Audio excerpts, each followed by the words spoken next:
Avanzábamos mientras los alemanes se retiraban hacia el bosque.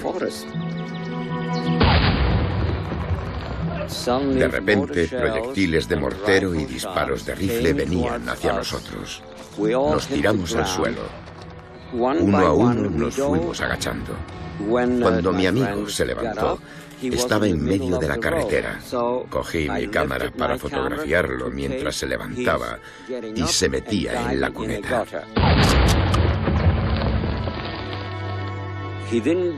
No llegó.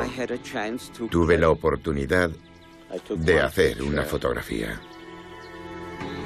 Pensé que estaba asustado. Un proyectil de mortero había aterrizado cerca de él. No, fue alcanzado. Si contemplamos la película del desembarco de Normandía, los soldados que cruzan en la playa, lo único que hacen es caer. De repente la vida toca a su fin y la gravedad te recoge. No sé a quién se le ocurrió la idea de hacer esto y mirar hacia arriba. Puede ser que empezara con las películas de Hollywood. Cuando los gángsteres se matan entre ellos hacen esto, pero no sucede así. Yo siempre vi a los soldados cayendo. Es casi como renunciar lamentablemente a la vida. Es casi... No hay deseo de volver a levantarse. Te produce esa sensación. Simplemente caes. Todos volvemos a caer en tierra. Todos.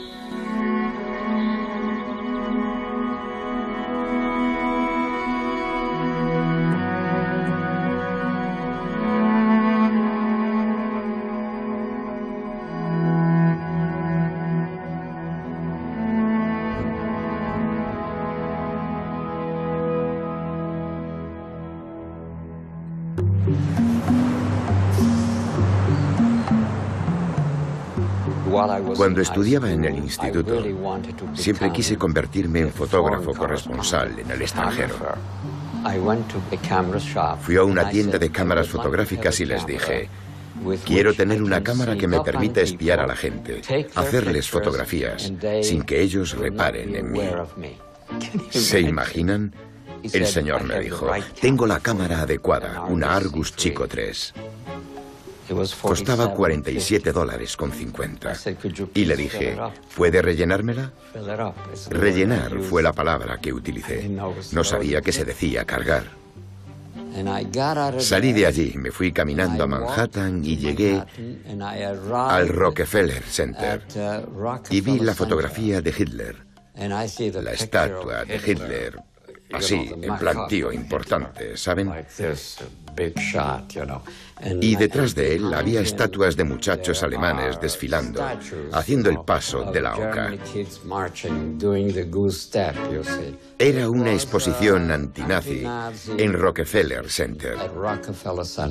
Aquellas fueron las primeras fotografías que hice en toda mi vida.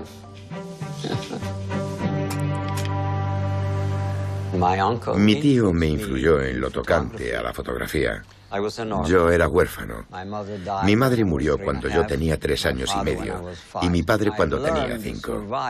Aprendí a sobrevivir muy temprano porque me fui a vivir con el tío Onofrio en Italia, que era muy violento. Estuve 16 años lleno de moratones. Era un extraordinario cazador y gracias a él aprendí a disparar. Cuando veía a un animal, hacía esto, ¡bang! Y el animal caía. Así hago las fotografías. Un instante después ya no hay foto. La gente cambia su expresión. Aunque estuvieran llorando, paraban y sonreían. El verdadero fotógrafo debe hacerlo así. Medio segundo y la foto se esfuma.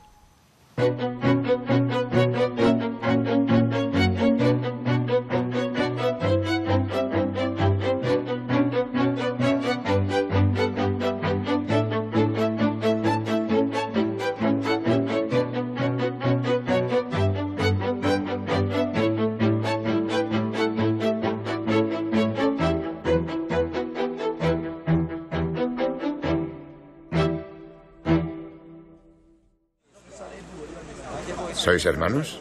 Sí. ¿Gemelos? Sentaos. Una foto. Cuidado. Cuando me gradué en el instituto, era el mejor corredor de larga distancia de Westchester y quería competir en la prueba de 3.000 metros en las siguientes Olimpiadas. Mirad aquí. Me robaron la posibilidad. Me gradué 2 meses antes de ser reclutado por el ejército. Increíble, eran muy rápidos.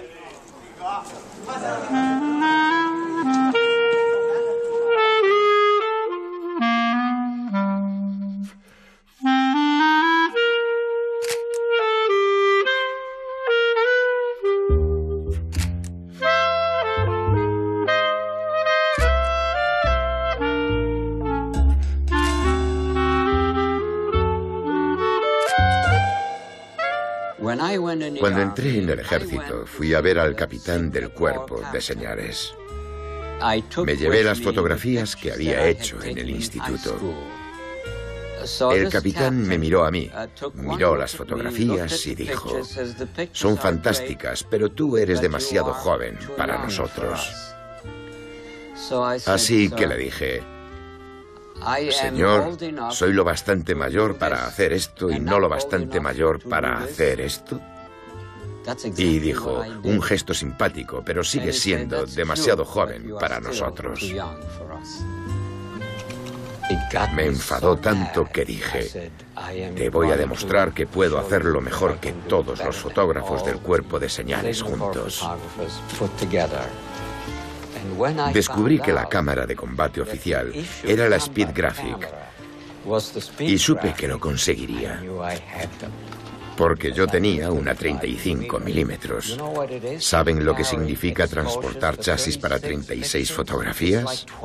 Unos 9 kilos. Pero era un modelo barato de consumo con lente de plástico. No era una Leica, pero podía sobrevivir a los rigores de la guerra. Es más importante la habilidad para correr con la cámara, moverla y reaccionar muy deprisa.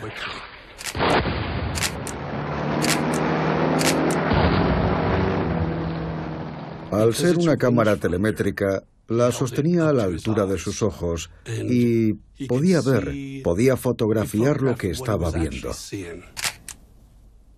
Tony se la colocaba al cuello para utilizarla siempre que lo necesitara, para usarla de una manera que no era tan obvia.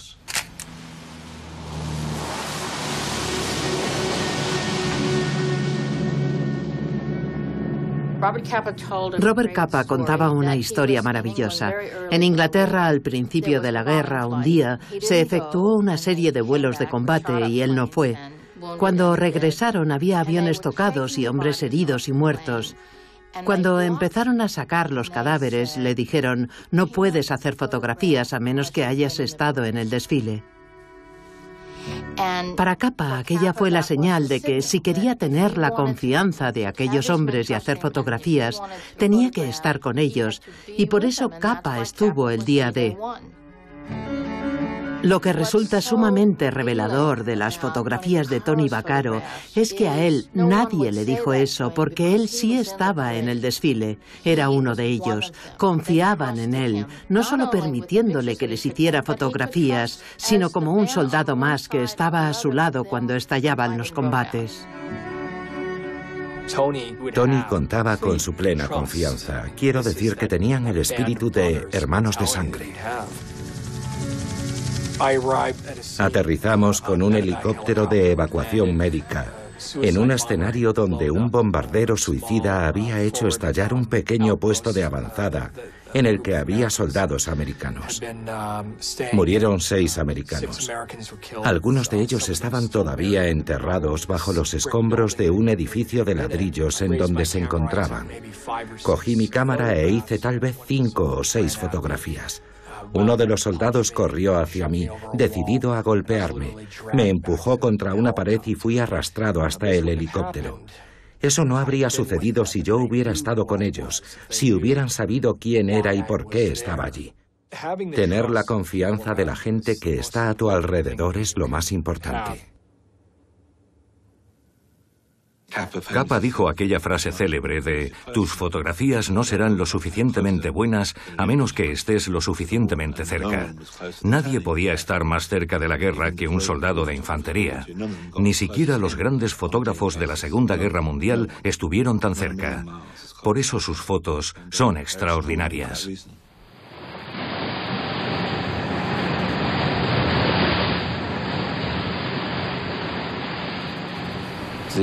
El día que llegué a Normandía, el 18 de junio de 1944, me di cuenta de que cualquier experiencia que viviera allí debía ser registrada con una cámara.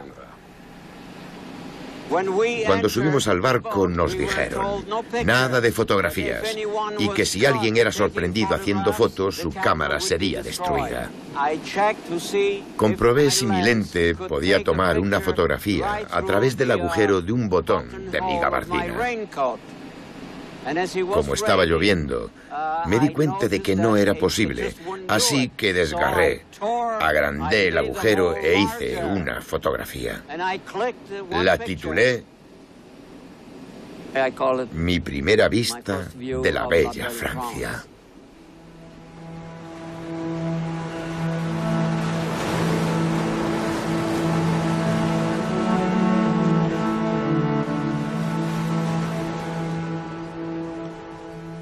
Aterrizamos teniendo realmente muy poca información.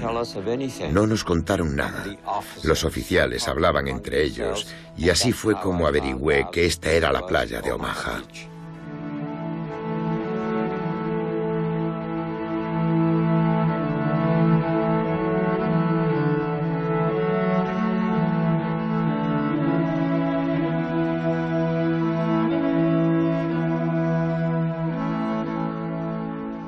Todos los cadáveres que había en la playa fueron recogidos y colocados a lo largo de la carretera para cargarlos en camiones. Había miles y miles.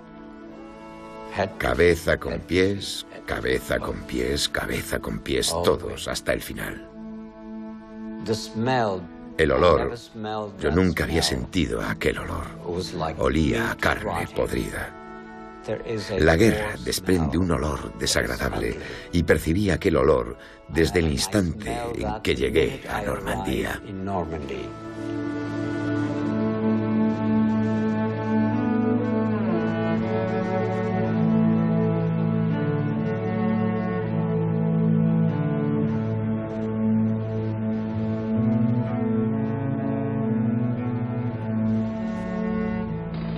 No puedes intentar hablar de la Segunda Guerra Mundial en el norte de Europa desde el punto de vista de un soldado raso. No puedes identificarte con él. Cualquier película o cualquier cosa que pienses que puede ayudarte a comprenderlo no se acerca a lo que realmente es estar allí. Cualquier división de infantería convencional sufría un 100% de contingencias. Cada soldado que llegaba de Estados Unidos moría, resultaba herido o era retirado del frente. Si aterrizaste en Normandía en junio del 44, como Tony, y llegaste al final de la guerra en el frente, tuviste muchísima suerte. Dios te protegía. En las afueras de Saint-Denis nos enfrentamos a los alemanes. Fue la primera gran batalla.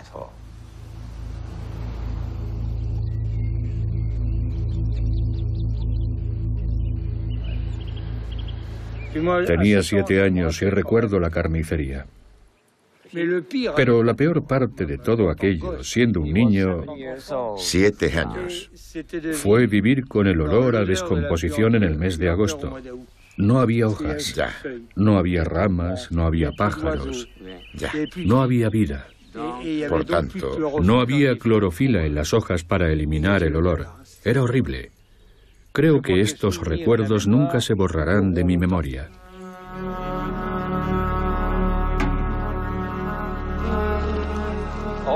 De repente alguien dijo, los alemanes, los alemanes. Y yo los vi. Cogí el rifle y no pude apretar el gatillo. No pude disparar. Arrojé el rifle al suelo. Volví por aquí. Crucé el pueblo y me senté en una trinchera. Y me dije a mí mismo, Tony, eres un cobarde. ¿Podrás vivir como un cobarde el resto de tu vida? En Europa tuvimos un problema con gente como Tony, que no eran lo bastante despiadados, no eran asesinos. Cuando se encontraban en un tiroteo y recibían disparos, menos de 1 de cada 4 americanos devolvía los disparos, lo que resulta extraordinario. Lo resolvimos en cierta medida en Corea. En Vietnam era casi el 90%, y en conflictos recientes nos hemos asegurado de matar a la gente la mayoría de las veces cuando tenemos la oportunidad. Pero el americano medio que se encontraba en una trinchera en Europa no quería matar gente. Pensé que nunca podría vivir conmigo mismo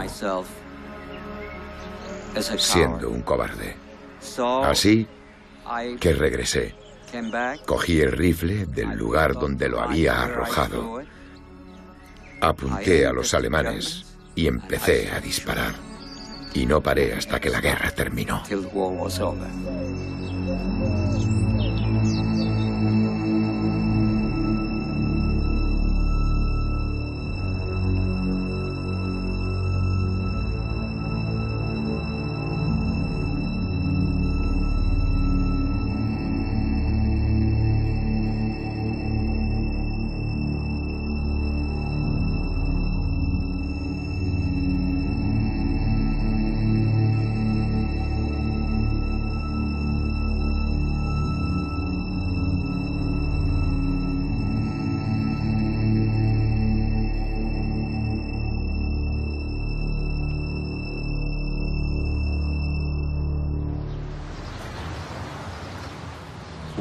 Mientras estuve en Normandía, no tenía tanque de revelado.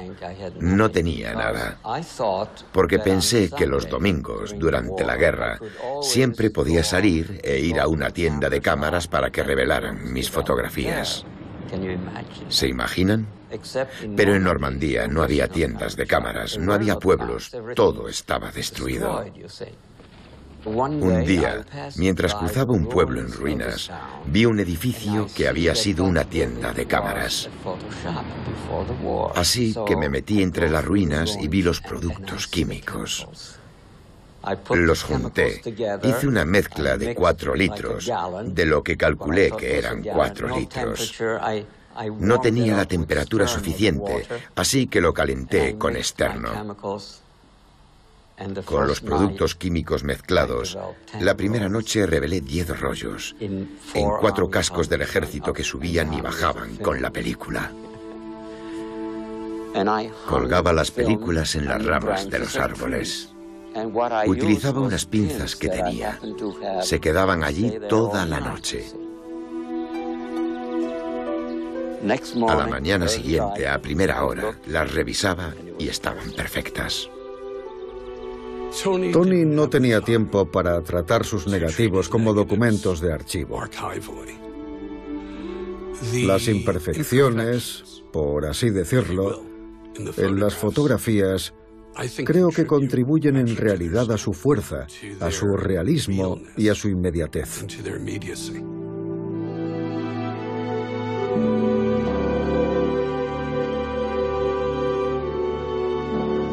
Afortunadamente, ninguna bala llevaba mi nombre. De lo contrario, quién sabe qué habría ocurrido con todas las fotografías que hice, porque llevaba los negativos en mi macuto.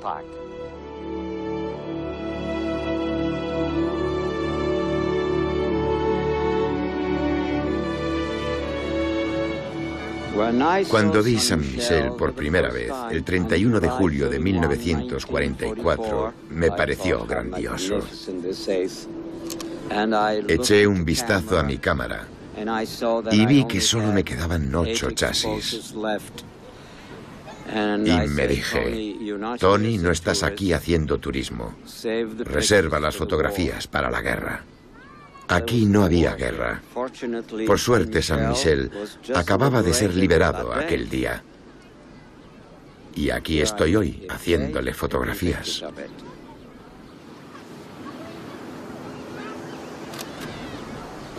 Y ya está. Con una es suficiente.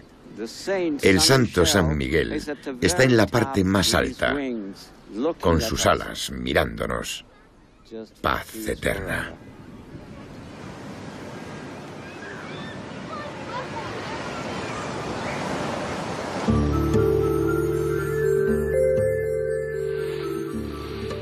Lo más increíble de los americanos, de gente como Tony, es que cada día tenían que avanzar. Tuvimos que desplazarnos desde Normandía casi hasta Berlín.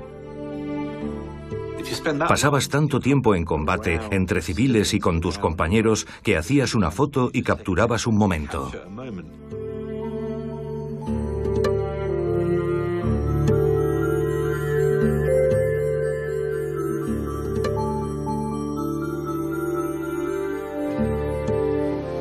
La mañana del 2 de agosto de 1944, liberamos Dol de Bretaña. Es la única fotografía de Dol con soldados americanos liberándolo. La ciudad está viva. Estaba muerta cuando caminé por aquí. Los nazis eran sencillamente... no sabían lo que era la felicidad. Continuamos caminando. Llegamos a Mont Dol y de repente, sin previo aviso, apareció un montón de gente, en su mayor parte mujeres y niños. Y empezamos a darles bombones. Y una mujer, supongo que estaba cansada de sostener a su hijo, lo puso en los brazos de un soldado, el soldado Lofgren. Y yo hice esta fotografía. Cuando una madre deja a su hijo en manos de un extraño, significa que confía en ti más que en ninguna otra cosa. Estoy seguro de que esas mujeres jamás habrían dejado a su hijo en los brazos de un alemán. Lofgren, en un momento determinado, durante la batalla de las Ardenas, desapareció. Seguramente fue abatido.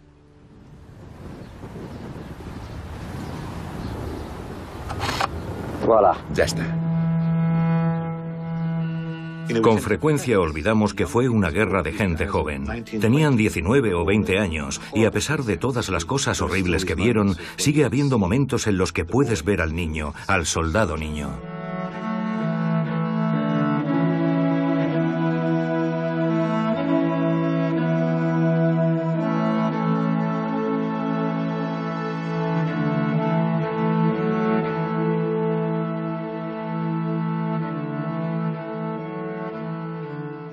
Al final de la guerra, había hecho retratos de casi todo el batallón.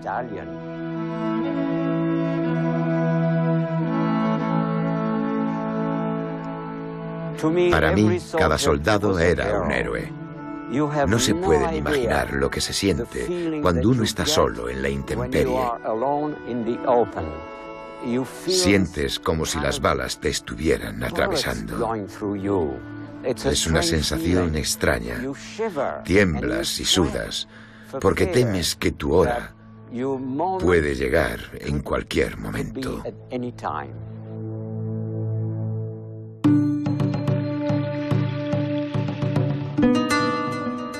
Si estás haciendo una fotografía como esta extraordinaria fotografía que hizo Tony Vaccaro, estás muy cerca. Vaccaro está agachado, tiene la cámara levantada. Se aproxima una descarga de artillería y ve a un hombre corriendo, así que se da cuenta de lo que va a ocurrir y la metralla del proyectil explota y mata al hombre, el señor Ross. He visto más de 1 millón de fotografías de guerra. Ver el momento de la muerte es increíblemente raro, realmente excepcional. Hay ejecuciones, pero el momento de la muerte en una batalla es una fotografía increíblemente rara. Hay otra imagen. Es una fotografía de Robert Capa de la Guerra Civil Española. Pero hay mucha controversia. No está del todo claro que sucediera realmente, que sea una imagen verdadera. Hay gente que dice que es una fotografía escenificada. Capa no reconoció nunca que fuera escenificada. Continuaremos utilizándola hasta que se demuestre realmente que es falsa. Éticamente existe una diferencia. Antes de la Segunda Guerra Mundial, no se consideraba malo escenificar una fotografía. La escenificación existe desde los orígenes de la fotografía de guerra. Las fotografías de Matthew Brady de la Guerra de Secesión eran todas escenificadas. En la Primera Guerra Mundial, muchas eran escenificadas, porque la tecnología y el tamaño de las cámaras hacía difícil realizar fotografías sin montarlas previamente. Como fotógrafo del New York Times, no puedo escenificar fotografías. Ni siquiera puedo quitar un vaso de una mesa. Tiene que aparecer todo exactamente como es. Como periodista y fotógrafa, mi responsabilidad es cubrir y documentar lo que está sucediendo a mi alrededor. Intentar no involucrarme, intentar no alterar la situación con mi presencia y enviar imágenes tan precisas como pueda a mis editores en Nueva York o donde quiera que estén. Dave Sherman, fotógrafo de la revista Life y un buen amigo de Capa, fue muy honesto sobre su trabajo durante la guerra. Muchas de sus fotografías eran fabricadas. Dijo, escenificábamos la fotografía para que el editor la pusiera en la página 3 o en la portada. Algunas personas hacían las cosas 2 y 3 veces. No era espontáneo. Sin embargo, Tony cogía su cámara cuando estaba en una trinchera y disparaba. Un fotógrafo de United Press eligió a mi escuadrón. Quería que corriéramos de esta zanja a la otra zanja. Lo escenificó todo, pero ese no es mi estilo. Yo estoy tumbado ahí. Se puede ver que soy yo. Me sentí ridículo siendo el sujeto y no el fotógrafo.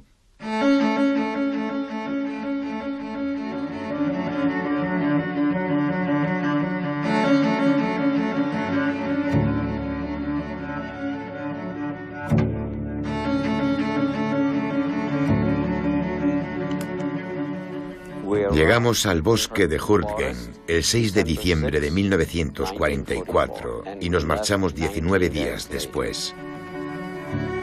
Fue un infierno.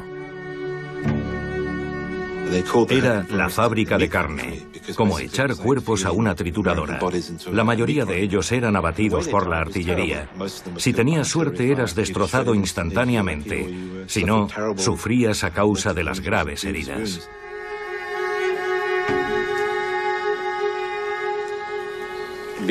Debido a las raíces, no se puede cavar profundo. Así que estaba en una trinchera de unos 60 centímetros de profundidad. También tenía troncos encima. Me tumbé dentro. Tenía mi M1 en el pecho y un trozo de metralla atravesó los troncos y entró dentro. Por alguna razón, no sé cómo impactó. Yo tenía las manos así y golpeó justo aquí. Y partió en dos mi casco M1. Tuve la gran suerte de que la metralla impactara ahí.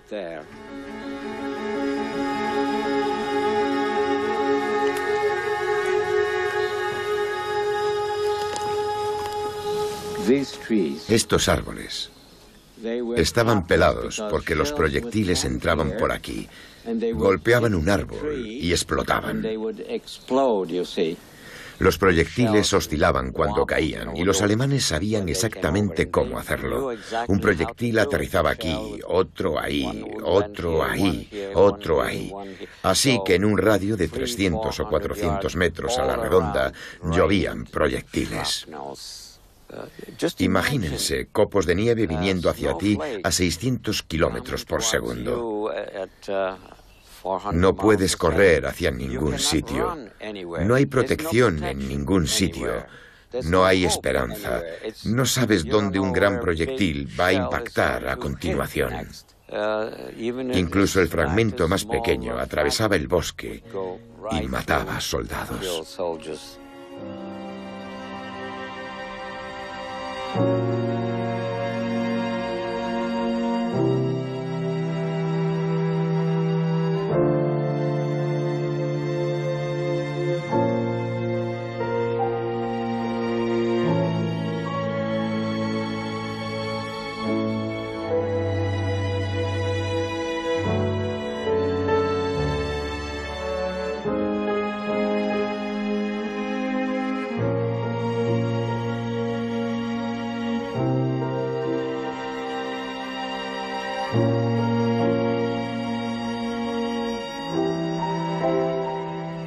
Era primera hora de la mañana, sobre las 6. Capturamos a los alemanes. No tenían ni idea de que estaríamos fuera a esa hora, porque en invierno a las 6 de la mañana está bastante oscuro. De alguna manera, el humo que se ve en la fotografía ayuda a iluminar el bosque. Y una de las razones por las que hice la fotografía fue porque uno de los nazis llevaba el bigote de Hitler. Así que le hice un primer plano. Así surgió aquella fotografía. Tony era capaz de funcionar muy bien a dos niveles, como soldado de infantería y como artista. La cámara me ayudó a sobrevivir. Llevaba conmigo un aparato que grababa mis pasos y quería asegurarme de que no fueran detenidos. Hice todo lo posible por sobrevivir. Corría deprisa, cavaba muy profundo, intentaba situarme en una posición en la que tuviera la mayor protección. Y había otra cuestión. Yo era huérfano y a veces pensaba que mi madre y mi padre me estaban observando. Lo creía realmente.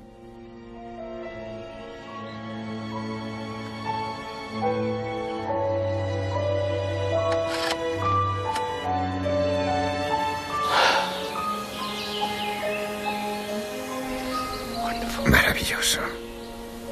Pájaro. Qué hermoso. ¿Quién habría imaginado que estaría de vuelta en el bosque de Hurtgen?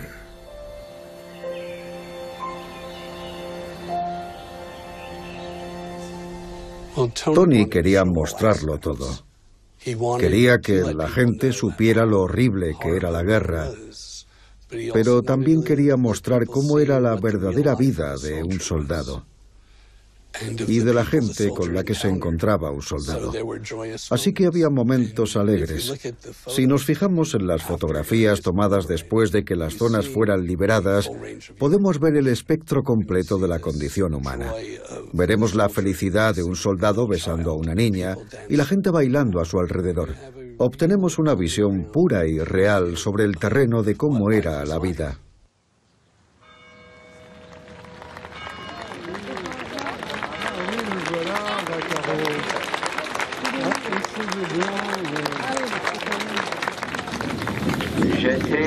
Yo estaba en el otro.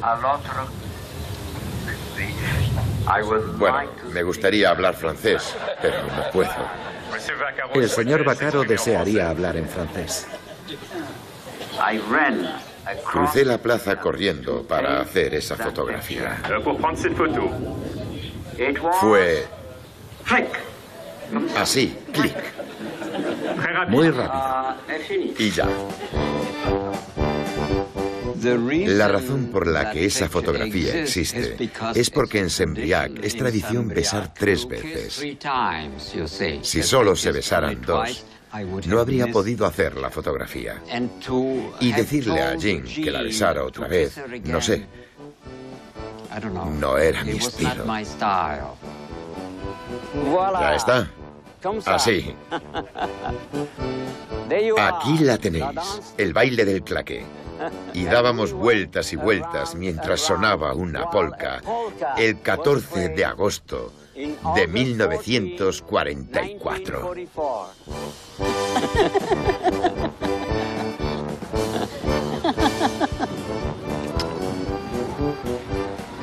Esto es hermoso, sí. Mis chicas. Mis chicas.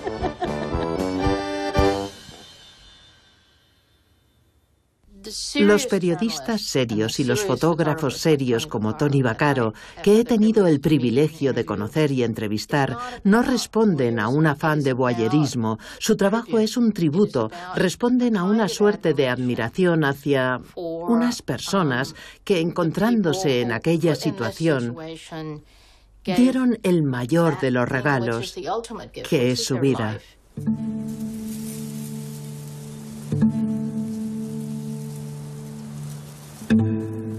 Si no me hubieran puesto en la vigilancia del cuartel general, me habrían matado.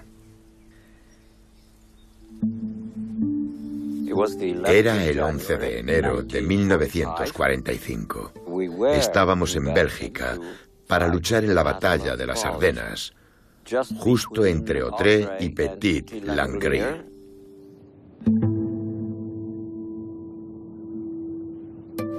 Hacía un frío glacial. No nos habíamos lavado ni cambiado de calcetines, ni habíamos comido caliente desde hacía 10 días.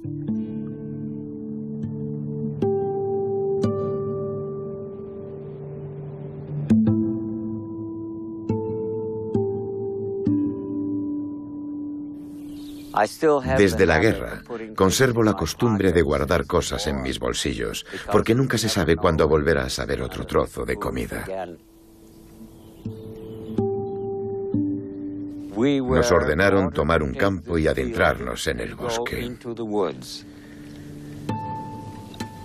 Me despedí del sargento Schumacher y la compañía F, y fuimos hasta una casa que había aquí, donde se encontraba la sede del batallón, para proteger el puesto de mando toda la noche.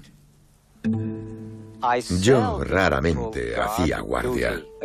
La razón es que siempre querían chicos altos y corpulentos como guardias, así que casi nunca me encomendaban esa tarea.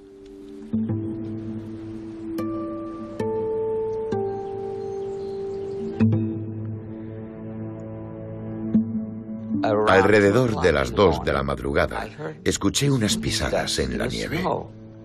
Grité, «¡Alto! ¿Quién va?» Y él dijo, «Schumacher». Inmediatamente supe que algo iba mal. Un sargento nunca abandona a su pelotón. Le pregunté, «¿Qué ha pasado?» Me dijo que todo el pelotón había sido asesinado. Le pregunté si podía llevarme al lugar donde había sucedido. Alrededor de las 6:30 de la mañana llegamos hasta este mismo lugar y vi cuerpos tendidos por todas partes. Me contó que estaban avanzando y al llegar a ese lugar, los alemanes los masacraron con fuego de ametralladora y que un tanque Tiger alemán había destruido 5 de nuestros tanques. Un soldado, el sargento Fer, que estaba herido y gritaba pidiendo auxilio porque no podía moverse, fue aplastado por nuestro propio tanque Sherman. Schumacher me dijo que, en un momento dado, entre la 1:30 y las 2, salió del bosque un militar alemán vestido de blanco. Iba armado con una pistola. Se acercó a todos los soldados que pensaba que estaban heridos. Les quitó el casco y les descerrajó un tiro en la cabeza. Aproximadamente remató a unos 27 soldados.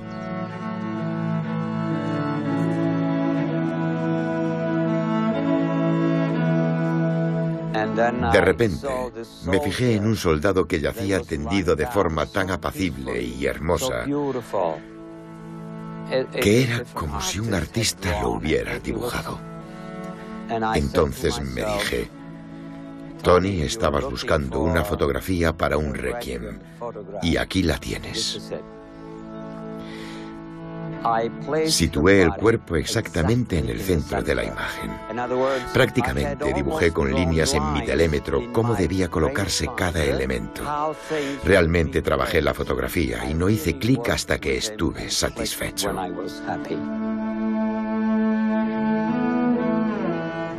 La muerte en toda su belleza es una contradicción. Quieres que el lado más terrible de la humanidad, la muerte, sea hermosa y que pueda convertirse en un monumento.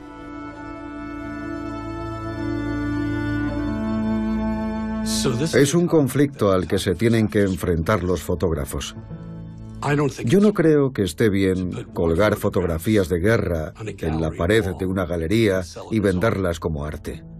No obstante, al mismo tiempo, si un fotógrafo no hace fotografías que sean impactantes, que estén visualmente bien ejecutadas, no comunicarán lo que se pretende. Ahí está la contradicción. El objetivo primordial del periodismo es la verdad. La verdad debe anteponerse a la belleza. Pero curiosamente, todos los grandes fotógrafos de guerra, al igual que otros grandes fotógrafos, tienden a retratar imágenes reales que son al mismo tiempo hermosas. Y algunas pueden ser también trágicamente bellas. Si puedo encontrar belleza en una situación, si puedo encontrar una luz hermosa o un tema cautivador, algo que atraiga al espectador, lo fotografío. Y trato de tomar imágenes hermosas en zonas de guerra porque es la única manera de conseguir que la gente se plantee preguntas como ¿qué está pasando aquí? O ¿por qué me siento cautivado por esta imagen? Yo sí lo considero un aspecto importante. Cuando te conviertes en artista, debes dejar tus sentimientos a un lado para realzar al máximo los sentimientos que deseas retratar. Tienes que tener sangre fría. Tienes que ser un hijo de perra. Fijaos qué imagen tan hermosa. Y miradlo, está muerto. Yo quería que esa fotografía representara al soldado desconocido. Pero mi curiosidad se apoderó de mí y cometí un error.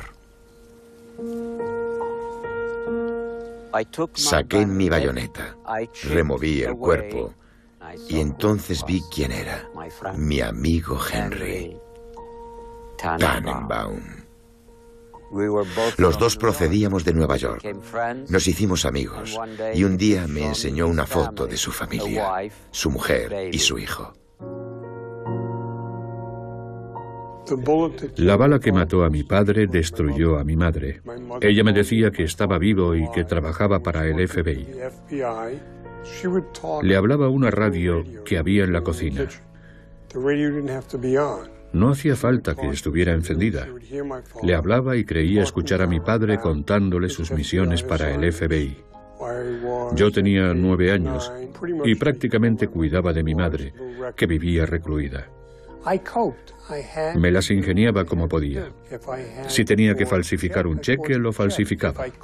Si no podía entrar en casa hasta las 12 de la noche, porque ella gritaba demasiado alto, deambulaba por las calles de Nueva York.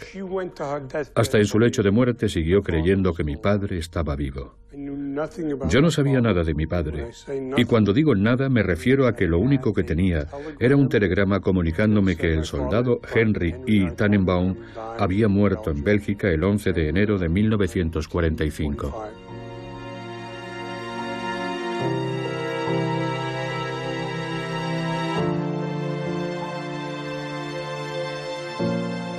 La primera vez que vi la fotografía de mi padre muerto en la nieve, recuerdo que pasé un buen rato contemplando aquella imagen, sin saber quién era, hasta que de repente la realidad me golpeó. Está muerto. Su muerte era tan real como la vida misma. Entonces llamé a Tony y le dije: «Hola, me llamo Sam Tannenbaum». Y él dijo: «¿Cómo has dicho que te llamas?» «Tannenbaum». Me eché a llorar. Me dijo: ¿eres Tony Vaccaro, el que tomó esa foto en la nieve de mi padre muerto? Sí. Me dijo: vi la foto en tu exposición en Luxemburgo. Sabes, vine aquí el 11 de enero. ¿En serio? Sí. Y luego todo cambió. Ya no era algo entre ese soldado desconocido y yo, sino que ahora se había convertido en algo entre ese soldado conocido que tenía familia, que tenía amigos y personas que lo conocían, y yo. Al revelar su nombre, estaremos unidos para siempre. Por cierto, no te lo dije, pero fui yo quien puso esto aquí. La recogí en la playa de Omaha, en la playa de Normandía. Vaya, es... Y creo que esto fue hecho por una bala. Me encanta ese tipo de... Esto fue hecho por una bala. Y... parece una cara. Tony me devolvió a mi padre. Tony convirtió en persona un mito. Mi padre era un mito, porque mi madre decía que estaba vivo y yo sabía que estaba muerto. Así que Tony me devolvió a alguien que tenía una historia, que tenía una vida, y me estimuló a averiguar más cosas sobre él.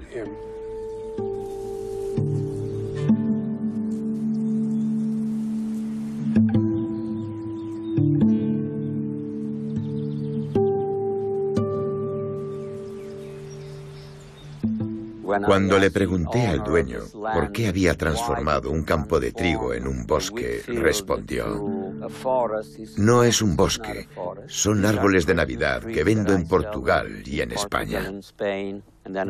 Le pregunté si sabía lo que significaba Tannenbaum y me contestó: no lo sé. Le dije: significa árbol de Navidad en alemán.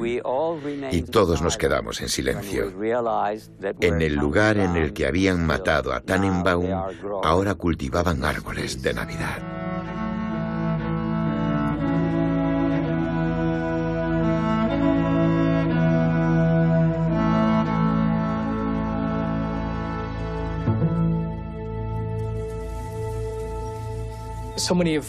Mucho de lo que hacemos ahora son pases de diapositivas, como en la web, donde mostramos 10 o 12 fotografías seguidas.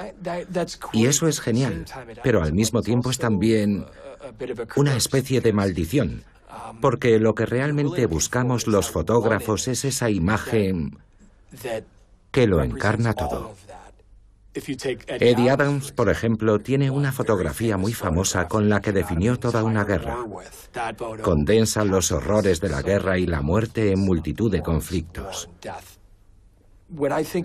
Cuando pienso en imágenes de la Segunda Guerra Mundial o de cualquier otro conflicto, no son las imágenes en movimiento las que han quedado grabadas en mi memoria, sino esas instantáneas únicas que conectan con una parte completamente diferente de nuestro cerebro. Es una experiencia emocional en la que no seleccionas una serie de fotogramas en un vídeo, sino esa imagen de un fotógrafo en el instante justo en el que decide presionar el obturador para captar un momento especial. Las imágenes nos hablan, como lo hacen las palabras. Ciertas imágenes nos conmueven, nos dicen algo que podría llevarnos a la supervivencia o a la extinción.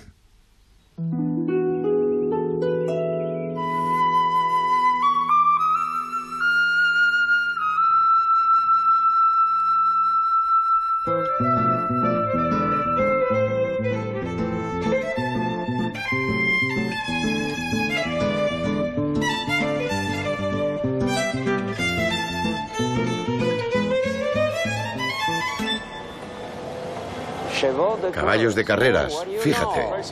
Son de ese castillo. No me digas. Crían caballos de carreras. Los alemanes ocuparon ese castillo. ¿En serio? Ellos siempre escogían... Lo mejor, escogían los mejores edificios. Sí. Y conocían el campo mejor que nosotros. Vivían aquí, tenían ventaja en todos los sentidos. Sí. Una mañana, mientras nos desplazábamos de un lugar a otro, pasamos por un campo recién cultivado, con un aspecto limpio y agradable.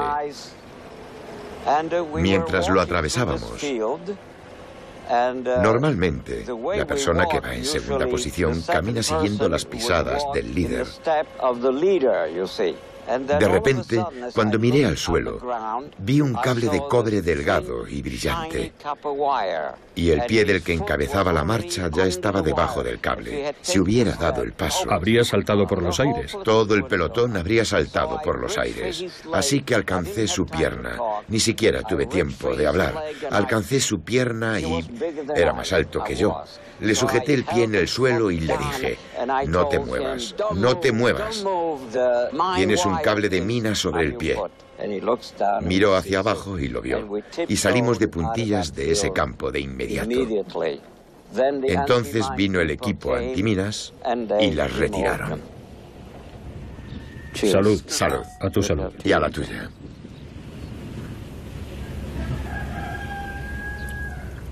¡Qué maravilla! ¿Te gusta? Ya lo creo. ¿Vemos algunas de tus fotos? Me llevó mucho tiempo aprender el oficio. Ser fotógrafo de combate es un oficio. Es realmente un oficio. ¿Y estas marcas de aquí son de secado? No, estas marcas son de 1947. Hubo una inundación en el cuarto oscuro del ejército. Ya, entiendo. Y mi baúl, con todos mis negativos dentro, Se contaminaron por el agua. se mojaron por completo. De alguna manera, esa contaminación Le agrega dramatismo. es cierto. Es una fotografía de guerra que sufrió los efectos de la guerra. ¿Te das cuenta? Tiene un gran dramatismo, es increíble. Gracias. Viviste una situación única, lidiando con una pistola en una mano y una cámara en la otra. ¿Qué usas primero? Exacto, algo que a los fotógrafos de guerra no les pasa. Me dijeron, Tony, tienes permiso para hacer las fotos que quieras, pero ante todo eres un soldado. Te preocupas por tu supervivencia y luego tomas tus fotos. No hagas fotografías mientras un enemigo te está disparando. Esa fue la regla que seguí. Primero viene la guerra, luego viene el arte.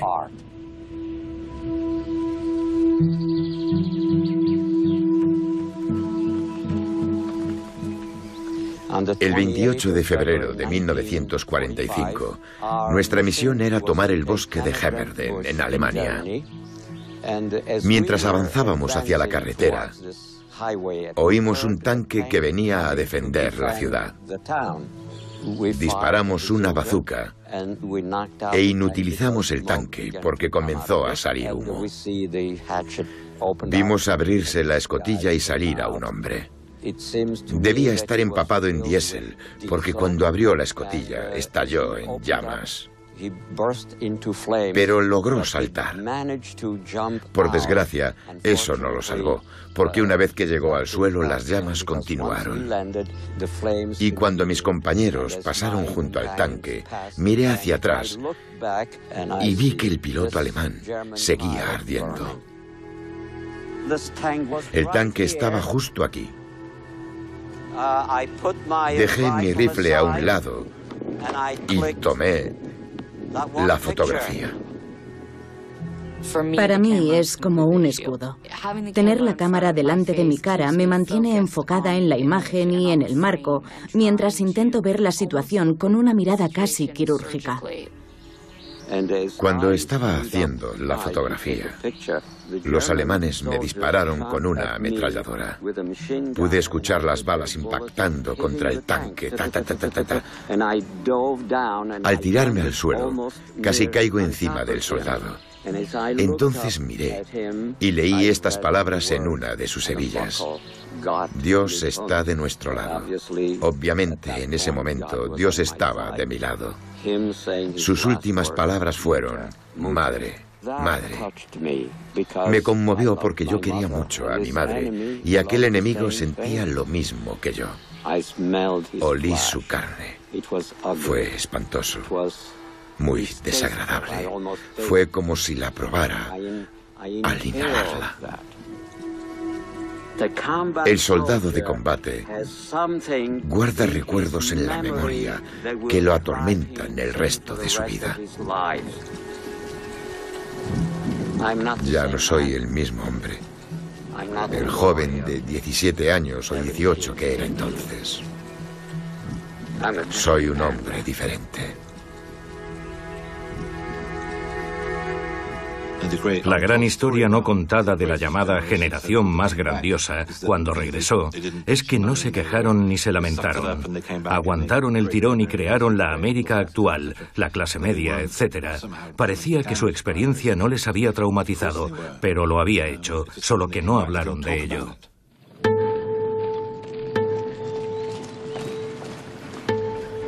Llegamos al río Elba el 12 de abril de 1945.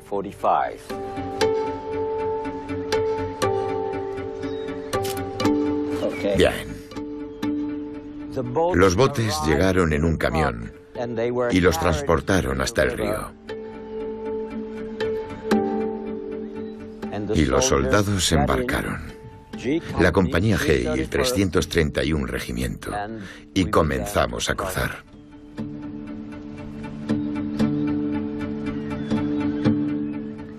Mientras cruzábamos el inmenso cauce del río, de repente oí un sonido que nunca antes había escuchado.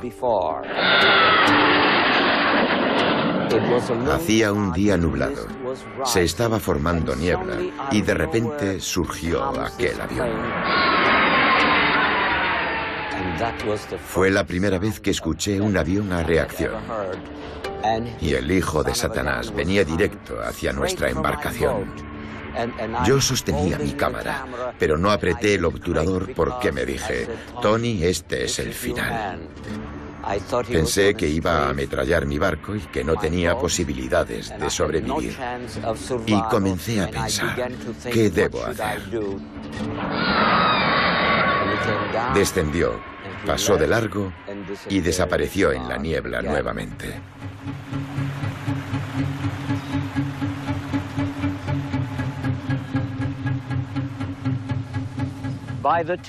Cuando llegamos a la orilla,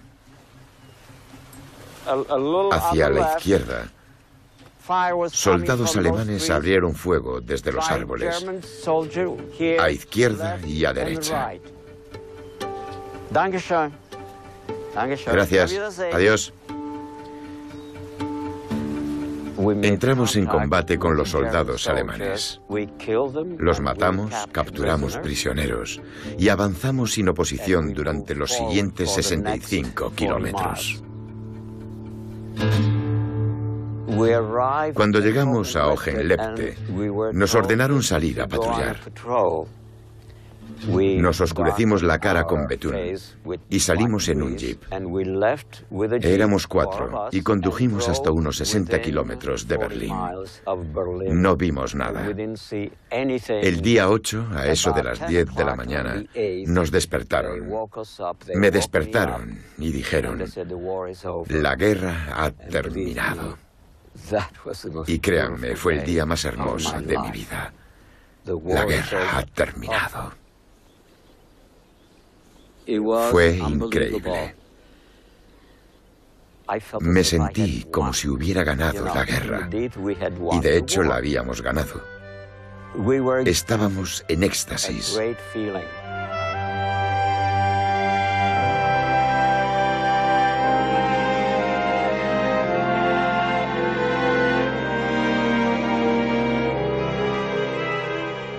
Yo quería visitar un bosque que había cerca de Hohenlepte para escuchar el canto de los pájaros. Cuando salí de los límites de la ciudad, en una cuneta, me encontré con la imagen más espantosa de la guerra. Era la imagen de una mujer bien vestida. Llevaba un vestido muy elegante. Era obvio que se trataba de una mujer rica. Tenía las piernas separadas. El vestido levantado sobre las rodillas. Y una bayoneta clavada en la vagina.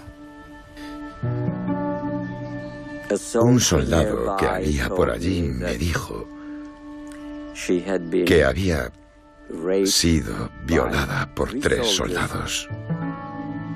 Me resultaba inconcebible que la humanidad pudiera ser tan brutal. No pude hacer la foto. Me acerqué. Le saqué el cuchillo, lo tiré y la cubrí con una manta que había por allí. Me sentí asqueado. Ya no quise ir al bosque a escuchar a los pájaros. Solo quería regresar y encontrar una manera de olvidar aquella escena. Yo probablemente la habría hecho. No sé si la habría enviado, pero la habría hecho con fines documentales. O depende. Creo que en esa situación, siendo una imagen de guerra y tratándose de una violación, es importante fotografiar toda la escena casi como una prueba. Es lo que sucedió. Es un hecho trágico. Tenemos que entender que esas cosas forman parte de la guerra. Tenemos que ser conscientes de ello y conservarlo. Esas imágenes rara vez se publican, incluso cuando existen. Vaccaro tuvo un conflicto interior. Muchos fotógrafos que han sido testigos de violaciones en situaciones de guerra sintieron el mismo conflicto. Pero cuando me alejé, mi cerebro me dijo: Tony, ¿qué tipo de testigo de esta guerra eres? Vuelve allí, quita la manta, encuentra el cuchillo, vuelve a colocarlo y toma la fotografía. Así que volví. Retiré la manta, pero ni siquiera miré dónde estaba el cuchillo. No pude, no tuve agallas para coger el cuchillo y volver a introducirlo en su vagina. Así que simplemente volví e hice una foto.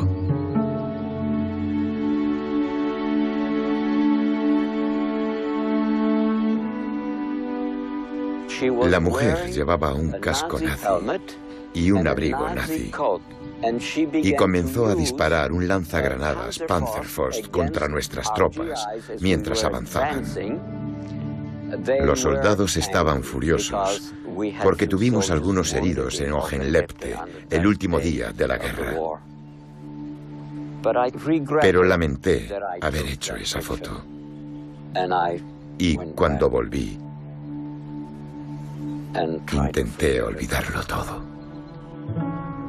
Me alegro de que Vaccaro lograse superar sus reservas y volviera para hacer aquella fotografía, porque es un documento importante. Si lo hacemos con hombres asesinados de manera espantosa, ¿por qué no hacer la misma fotografía de una mujer? Lo cierto es que no tenía muchas opciones. Era lo que tenía que hacer y lo que había estado haciendo desde el principio. Me parece su foto más auténtica. Encarna la violación. La suya por tener que experimentar y ver una imagen que le perseguirá el resto de su vida.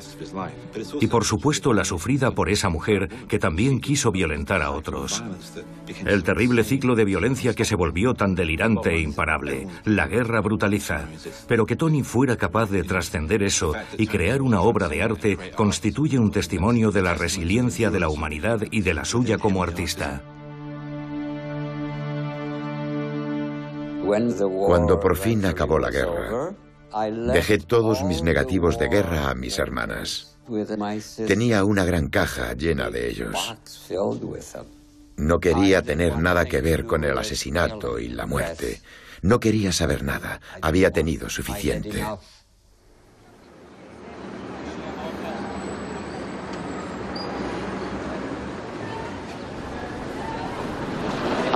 Decidí que la única forma de olvidar la guerra era estar en constante movimiento. La fotografía me ayudó muchísimo. Decidí quedarme y trabajar para el ejército. Para empezar, me compré un Jeep por $300 y con él recorrí toda Europa.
Cuando terminó la guerra, Yo era otra persona. Ya no era el chico maravilloso que creció en Italia y en New Rochelle. Tenía novia, pero ya no pude. Era demasiado tarde y el momento equivocado. Ella se enamoró de otro. Yo me sentía avergonzado y sufría. La guerra te convierte en un monstruo. Me convertí en un asesino. Para un ser humano es terrible llevar esa carga sobre los hombros. Fui desdichado durante mucho tiempo. Hasta 4 o 5 años después de la guerra, no pude convertirme en un civil. Era incapaz de disfrutar de la vida. Las pesadillas se apoderan de ti, casi sin darte cuenta. Los rostros de las personas que mataste. Las imágenes de tus amigos muertos te persiguen en tus sueños, noche tras noche, no te dejan en paz. Yo nunca quise matar, nunca. Me vi obligado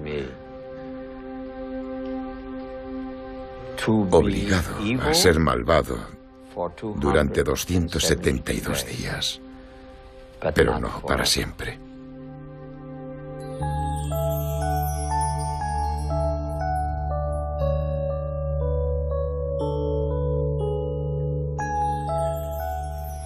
Estaba durmiendo y soñé que volaba desnudo por el aire, cantando. Fue un sueño increíble. Pero cuando desperté, el canto seguía sonando frente a mi ventana. Abrí la ventana y vi a todos aquellos niños cantando. Y tomé rápidamente esa foto. Y entonces me vinieron estas palabras. El paraíso podría estar en la tierra. Solo eso. La tierra es nuestro verdadero paraíso. No existe otro paraíso. And choose your partner on a bright summer's day.